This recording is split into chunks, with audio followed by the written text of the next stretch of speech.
Divulgada a lista suja do Tribunal de Contas do Maranhão. São mais de 3.400 políticos do estado nesta lista. E o que significa? Todos estão inelegíveis. Tribunal Regional Eleitoral realiza plantão para atender os registros dos candidatos às eleições. A polêmica das chapas e o número de votos, algo que acontece em toda eleição. Tem político que é eleito com menos voto que o outro, apenas por conta da coligação. Mudança na Assembleia Legislativa, suplente de deputado assume vaga de Neto Evangelista licenciado. O mapa da violência contra a mulher, o companheiro ainda é o maior agressor. Gasolina adulterada identificada em posto de Imperatriz. E ainda lançado o livro do radialista Parafuso. Tudo isso e muito mais. Agora, no Maranhão acontece.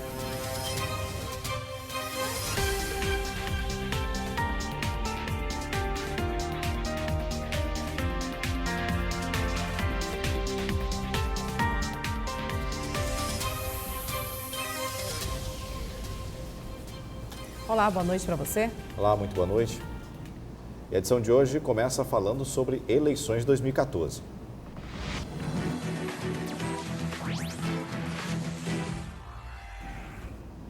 O Tribunal de Contas do Maranhão realizou hoje a entrega da lista de candidatos estaduais que não podem disputar as eleições este ano. São 3.410 inelegíveis.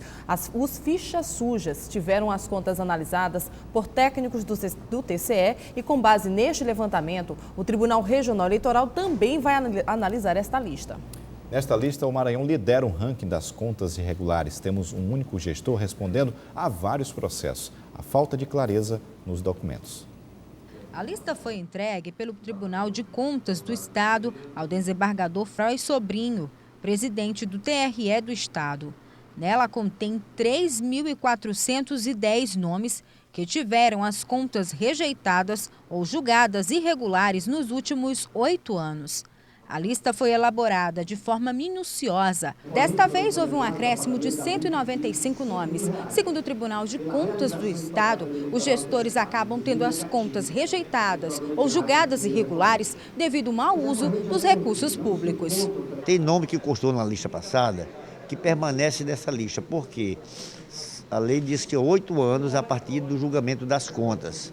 Então, tem contas de pessoas aí que foram inclusas na lista passada e permaneceram porque ainda está dentro do que manda a lei, que são os 8 anos de administração julgada no tribunal. A lista fica agora nas mãos da Justiça Eleitoral, que fará um levantamento que vai servir como subsídio para o TRE verificar se um candidato pode ou não ser considerado inelegível nas eleições de outubro.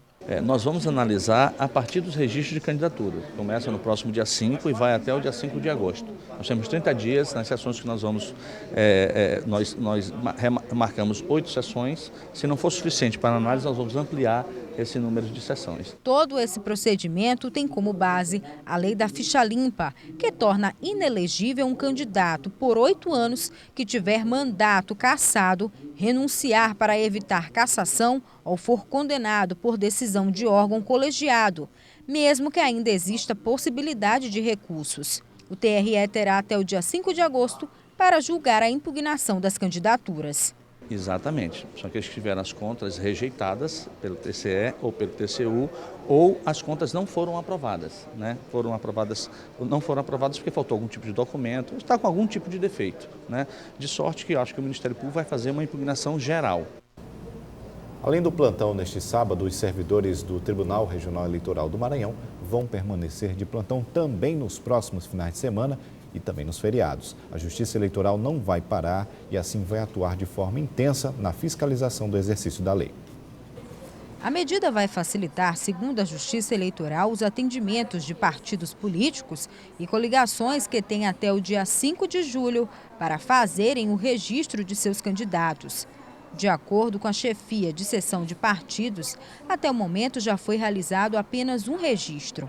Vale lembrar que, para atender à demanda, o Tribunal Regional Eleitoral vai contar com um regime de plantão no sábado, no 5º andar, até às 7 da noite para receber os registros.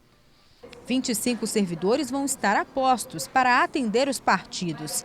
O órgão decidiu por esta medida, pois alega que, historicamente, eles sempre deixam para a última hora. Esse prazo legal é improrrogável, né? São os pedidos coletivos para governador, senador, deputado federal e deputado estadual. Nós estimamos receber cerca de 650 pedidos de candidaturas. Até o momento, o TRE recebeu apenas o pedido de um partido, né? Então, estimamos que a maioria realmente venha no sábado, né? Teremos uma força-tarefa de cerca de 25 servidores, em que haverá conferência prévia da documentação dos candidatos e os candidatos poderão sair previamente cientificados dos documentos que estão pendentes. Lembrando que para pedidos especiais, como casos de esquecimento do registro de algum candidato, registro individual ou para vagas remanescentes, o prazo segue até o dia 5 de agosto. Para pedidos majoritários, como a substituição de nomes para cargos ao governo ou Senado, o prazo é bem maior, 20 dias antes das eleições. As candidaturas majoritárias nas eleições anteriores, elas poderiam ser substituídas em caso de indeferimento, inelegibilidade até a véspera da eleição. Esse ano, no entanto, a substituição só pode ocorrer 20 dias antes da eleição, salvo no caso de falecimento. Então, no caso de indeferimento de candidatura majoritária, a substituição tem que ocorrer 20 dias antes da eleição, que no caso daria dia 15 de setembro. Vamos falar agora do giro de notícias sobre a política maranhense.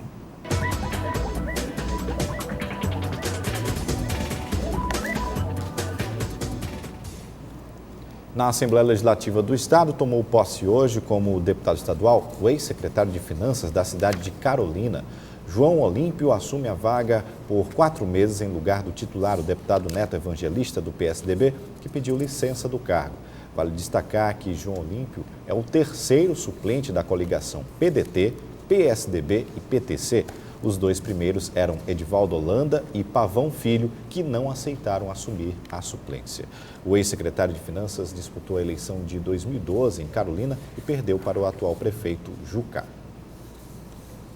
Há mais de 2 semanas, as pautas seguem trancadas na Assembleia por falta de quórum. Existe uma obstrução provocada por deputados estaduais e esta dificuldade pode ter relação com um pedido de apoio político. A dificuldade em dar andamento aos trabalhos na Casa Parlamentar não traz nenhum benefício para o povo do Estado. A falta de quórum gera prejuízos além do financeiro ao Maranhão. Mais um dia sem votação na Assembleia Legislativa. Até o momento, a pauta segue trancada há mais de 2 semanas por falta de quórum. Segundo os parlamentares, as ordens do dia não estão sendo votadas porque fazem parte do processo eleitoral, já que o período de convenção ainda está acontecendo e os registros de candidatura só encerram no próximo fim de semana. Nós entramos nesse processo agora de convenções e agora até o sábado agora é o processo de registro de candidaturas. E que todos os partidos políticos e deputados eles se voltam muito a essa preocupação, a formação de coligações. O problema é que muitos deputados saem do parlamento para evitar que a votação aconteça. Mas, segundo os parlamentares, não existe nenhuma manobra ou jogo político que esteja motivando esta ausência do plenário antes da contagem do quórum. Eu particularmente desconheço qualquer informação nesse sentido. As informações que tive, inclusive com alguns colegas, outros que fazem parte do meu bloco, realmente a dificuldade na questão da busca da documentação, da escolha dos candidatos em convenção, que aconteceram todos ao longo dessa semana. Eu não acredito nessa hipótese. Agora, a Assembleia Legislativa precisa acelerar os trabalhos para tentar recuperar o tempo perdido.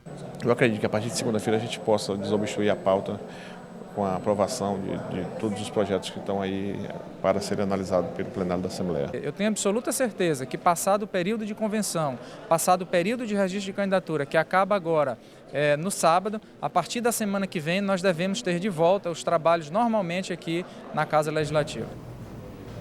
E no próximo bloco, o poste cai e destrói parte de um carro BMW de mais de R$120 mil. O mapa da violência contra a mulher aqui do estado. Identificada a irregularidade em posto de combustível em Imperatriz. A gente volta em instantes.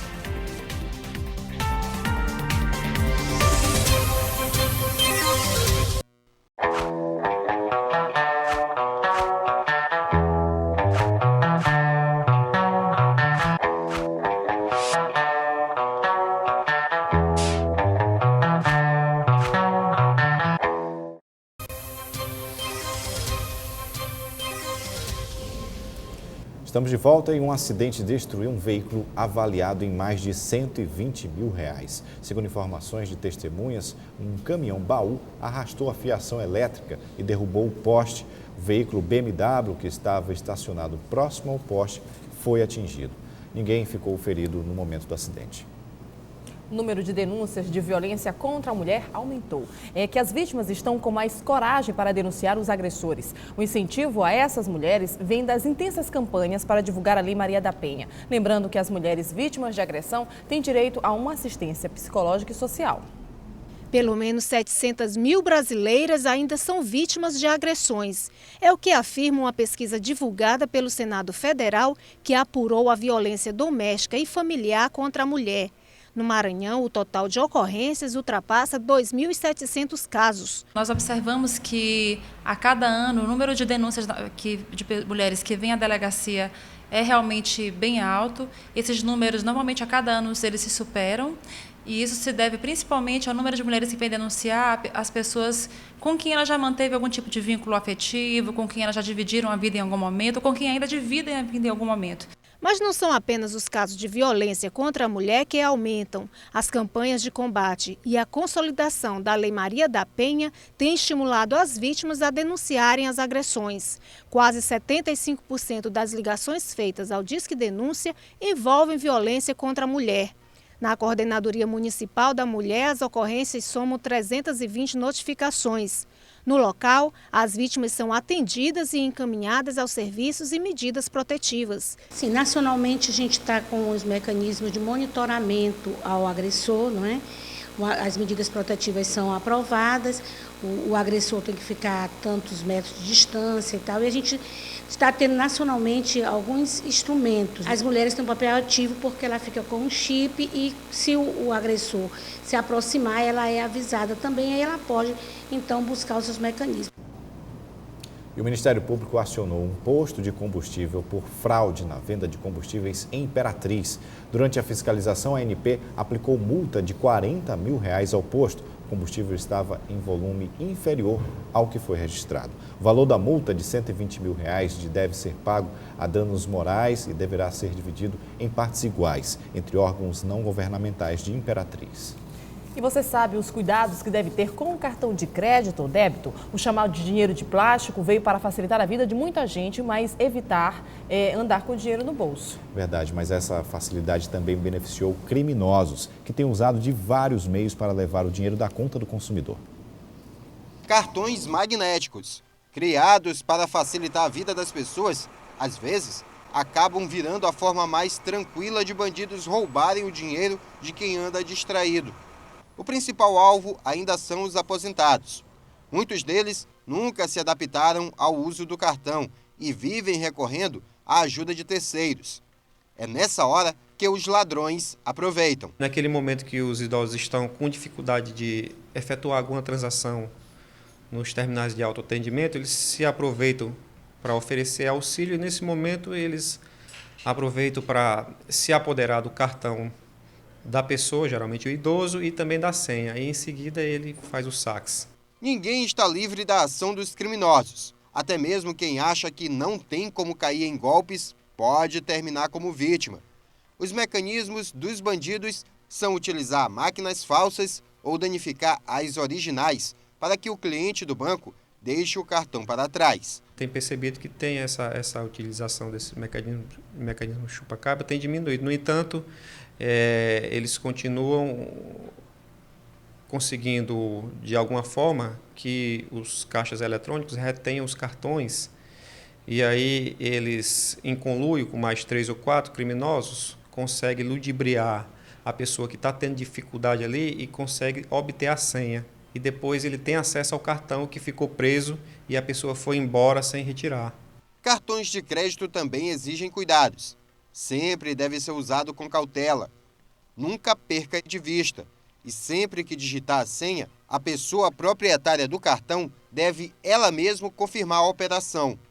No caso de cartões bancários, a principal orientação é nunca pedir ou aceitar ajuda de estranhos. Sempre procurar uma pessoa credenciada do banco, de preferência, ir no interior do banco e solicitar o auxílio. No próximo bloco, vamos mostrar como está a situação do Hospital Carlos Macieira. E como fica o funcionamento do comércio durante o jogo da Seleção Brasileira amanhã.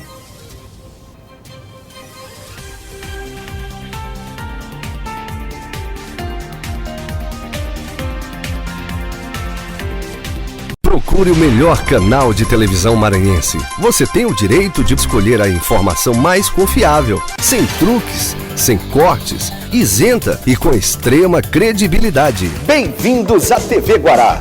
Acreditamos que uma nova comunicação é possível. Somos diferentes por natureza. Aqui falamos de tudo, sem preconceitos, com muita inteligência e uma boa dose de humor. Paula, eu sempre quis ter acesso a uma TV com liberdade de expressão. Que liberdade é essa, pequena? Tu não sabe o que é expressão, preto. Cala a boca, Zé Maria. Tome jeito de homem, Zé Maria. E de Gé, deixa eu lhe explicar uma coisa. Liberdade de expressão você encontra todos os dias aqui. Pra teu governo, Eider Lucena, eu gosto mais é do avesso. Somos um time, de Gé, e nesse time joga a melhor equipe de jornalismo do Maranhão. Comunicação com responsabilidade. Aqui fazemos jornalismo com seriedade. Aqui não existem acordos e conchavos. Aqui só existe jornalismo. Na informação não existe meio termo. Transparência é um caminho sem volta. Aqui nós não temos um lado, nós estamos do seu lado.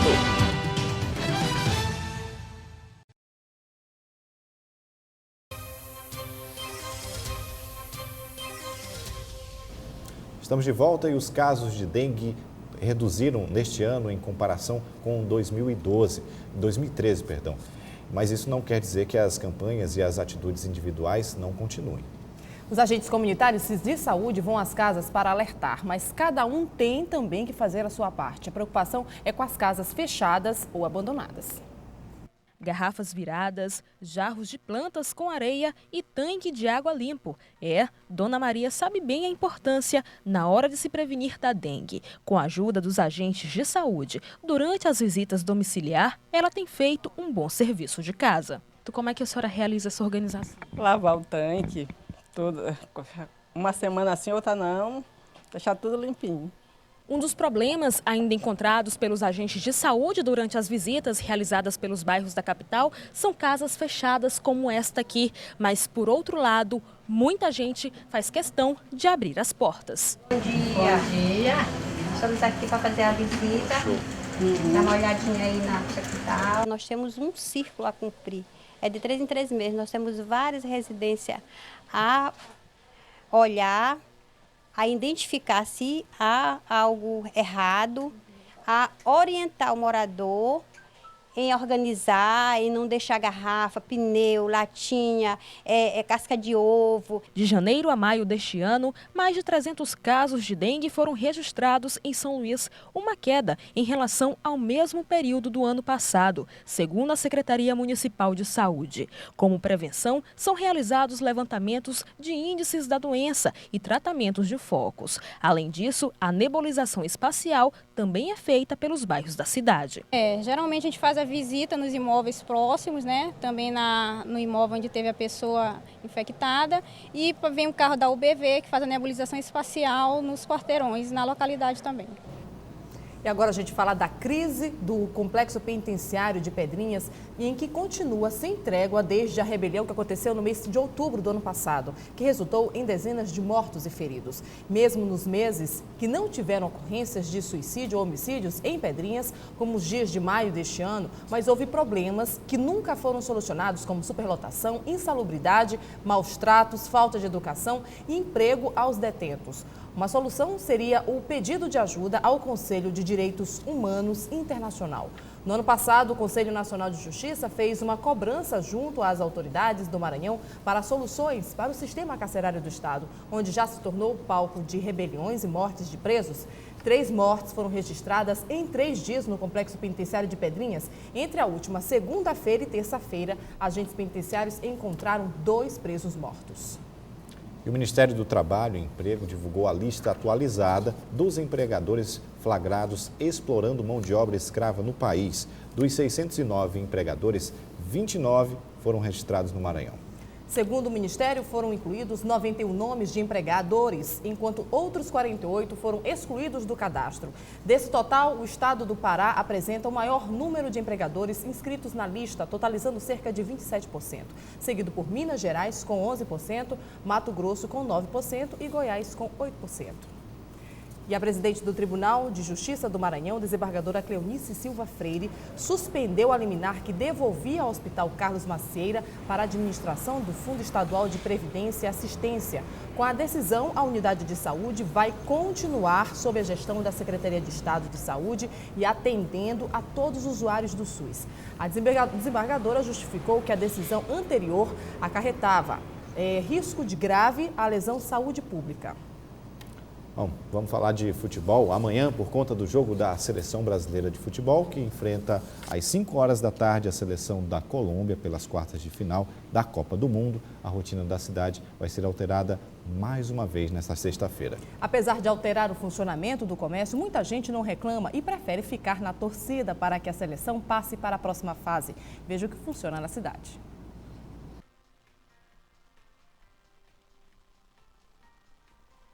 Alterado. As agências vão iniciar os atendimentos às 8h30 da manhã e o expediente será encerrado ao 12h30. A rede de supermercados da capital não altera o horário de funcionamento, que se estende das 7 horas da manhã até as 10 da noite. A orientação da Câmara de Dirigentes Lojistas de São Luís segue sem alteração. Na Rua Grande, maior centro comercial de São Luís, as lojas suspenderão as vendas 1 hora antes do jogo. O atendimento será restabelecido apenas no sábado. O governo do estado declarou ponto facultativo para servidores estaduais a partir de 1 hora da tarde. Os servidores municipais terão expediente apenas pela manhã. Bom, e quem gosta da área de comunicação e gosta de saber de todas as etapas de evolução do rádio aqui no Maranhão, tem agora a chance de conhecer tudo isso em um livro, que é uma verdadeira aula. Em 300 páginas, relatos do desenvolvimento do radialismo, escrito por alguém que conhece muito bem essa área, afinal são 30 anos de história. Rodeado de amigos e admiradores, o radialista e sonoplasta José Ribamar Evas Ribeiro, mais conhecido como Parafuso, lançou seu livro Memórias de um Parafuso. A obra revela, ao longo de suas 300 páginas, narrando fatos da sua trajetória e episódios marcantes no cenário da radiodifusão maranhense. No livro, o profissional relembra os primeiros programas de rádio, a evolução dos equipamentos e os desafios ao longo do tempo. Eu falo da minha vida no rádio maranhense, porque eu comecei no rádio, depois eu fui elevado à categoria de sonoplastia para televisão e fiz até aí, eu consegui chegar. Depois eu acabei me aposentando, mas ficou o meu trabalho todo feito e eu, graças a Deus, guardei muita coisa desse tempo para mim. O radialista conta com uma trajetória de mais de 30 anos de rádio. Para quem acompanha o trabalho de Parafuso, as memórias representam um presente para profissionais e estudantes da área de comunicação. Eu diria a você que é um verdadeiro resgate da fase áurea do rádio e da televisão do Maranhão, onde se fazia tudo isso com muito amor, com muito talento. É uma fonte de pesquisa da mais alta importância, porque o autor, Parafuso, que nós estamos hoje aqui nessa noite, é uma lenda não, ele é a história do rádio do Maranhão. Para quem deseja permear nas memórias do profissional, ele mesmo revela o sentimento de hoje, que é de dever cumprido. Existe um velho provérbio que diz: o homem se realiza quando ele planta uma árvore, faz um filho e escreve um livro. Nossa edição de hoje termina por aqui. Para você, uma excelente noite e a gente se encontra amanhã às 7 horas. Amanhã às 7 horas e nossa notícia continua no portal tvguará.com. Amanhã tem mais Maranhão Acontece. TV Guará, diferente por natureza.